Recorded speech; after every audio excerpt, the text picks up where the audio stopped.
This video is going to go through differentiating all the trig functions and everything that really you are expected to know.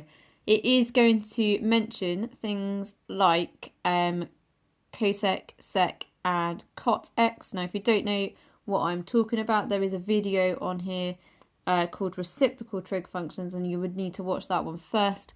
If you are happy with the terms that I've just said, so the cosec, sec and cot, then you should be fine for this video. So there isn't really any particularly nice way to teach this. It's just kind of learning things really. And yeah, this is the kind of thing that I will be putting up on the Instagram just to quickly remind you and learn to memorize these facts. So first of all, sine theta differentiates to cos theta.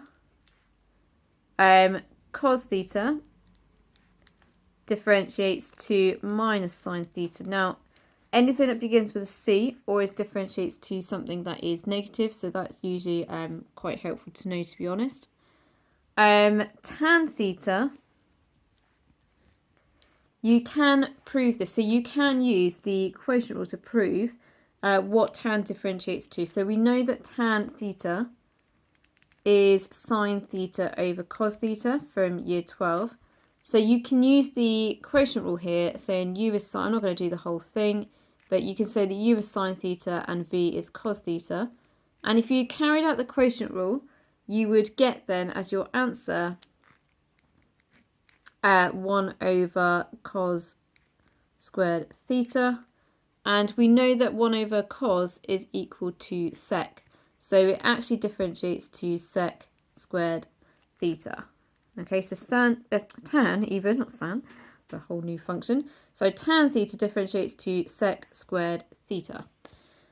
Right, other ones that you need to know are things like sine, where you've got a number in front of the theta, so sine k theta. So you can, again, you can prove all of this using the chain rule for this one. So you can say u is equal to k theta, y equals sine u. And you can prove it that way. I don't really want to make this video too much about that. It's more just kind of summarising what you need to know.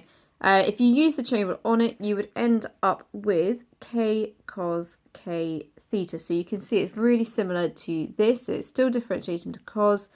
You keep the k theta as k theta, and you just bring the k to the front as well. So similarly, cos k theta. So we know that cos differentiates to minus sine. So therefore, this would just be, you're going to bring the k to the front again, and it's negative. So minus k sine k theta. Other ones that you need to know are the, let's go for the reciprocal ones. So cot theta. So again, for cot theta, you could use the quotient rule. So if we know that tan is sine over cos, we know that cot theta must be the other way around because it's 1 over it, so it would flip over that fraction. So cot theta is equal to cos theta over sine theta. And again, you could use the quotient rule here to prove what you get. Now, what you would end up with is minus cosec squared theta. So you'll notice again the fact it begins with c, and then it's negative over here as well. Okay, so anything that begins with c differentiates to something negative. Other ones that you need to know, so we need to know sec theta. So that again, you can prove it. So sec theta is 1 over cos theta. So that would be the same thing as cos theta to the minus 1. So you could use the chain rule for that. And when you differentiate that using the chain rule, you would end up with sec theta tan theta. And then the last one that you need to know is cosec theta, which is again 1 over sine, so it would be sine to the minus 1. So you could use the chain rule again to prove this, but like I say, really I just want a video where you've got it all in one go. So cosec theta is going to differentiate to, it begins with c, so we know it's going to be negative, and it would be minus cosec theta cot theta. Okay, so those you need to know. Now obviously if you put a k in here, it's going to do exactly the same thing as the ones up here.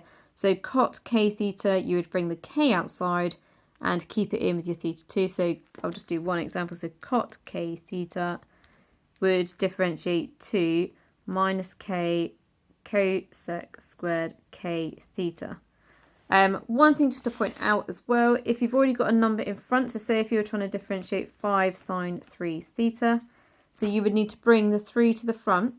If there's a number already there, you times it by that, so it would be 15 sine differentiates to cos, and then you would keep the 3 theta the same. Okay, so hopefully that's just given you an idea of kind of like all the trig ones that you need to know for the exam. Like I say in quite a few of the videos, it's not really enough just to have watched that. You need to go and find some questions to practice and let me know if you get stuck.